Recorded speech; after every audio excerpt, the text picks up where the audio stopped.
Committee জমিয়তে নয় বাংলার তরফ থেকে। দ্বিতীয় নম্বর, আজকে যে এনারা যে উদ্যোগটা নিয়েছেন, আজকে হয়তো একজনকে একটা শাড়ি, একটা মশারিকে দুটো শাড়ি, দুটো আপনার সালোয়ার কামিজ ইত্যাদি আমরা বিতরণ করছি দেখতে, কিন্তু এটার এত গুরুত্ব, এত মহত্ব, বিশেষ করে আমাদের ইসলাম ধর্মে এর একটা গুরুত্ব আহমিয়ত আলাদা আছে, যেটা ইমানের সঙ্গে সম্পর্ক রাখে, ইসলামের সঙ্গে সম্পর্ক রাখে।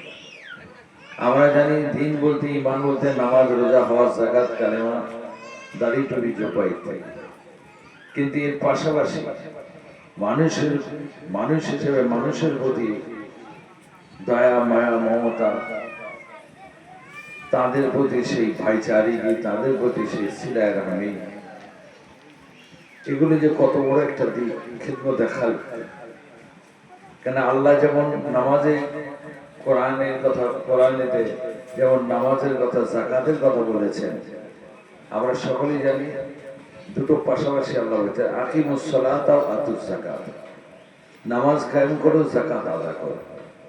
এ থেকে প্রমাণ হয় আল্লাহ পাক বলছেন একদিকে হুকুকুল্লাহ আর একদিকে হুকুকুল ইবাদ, একদিকে স্রষ্টা আর একদিকে সৃষ্টি।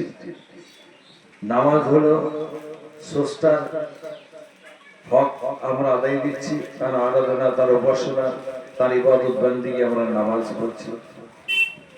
আরেকদিকে যাকাত, যেটা হলো দুস্থ, অসহায়, নিরুপায় সমাজে যারা আছে তাদেরকে সাহায্য, সহযোগিতা তাদেরকে দেওয়া। তাহলে কি হবে? দিনের একটা গুরুত্বপূর্ণ একটা রকম, সে যাকাত আদায় হয়ে যাবে।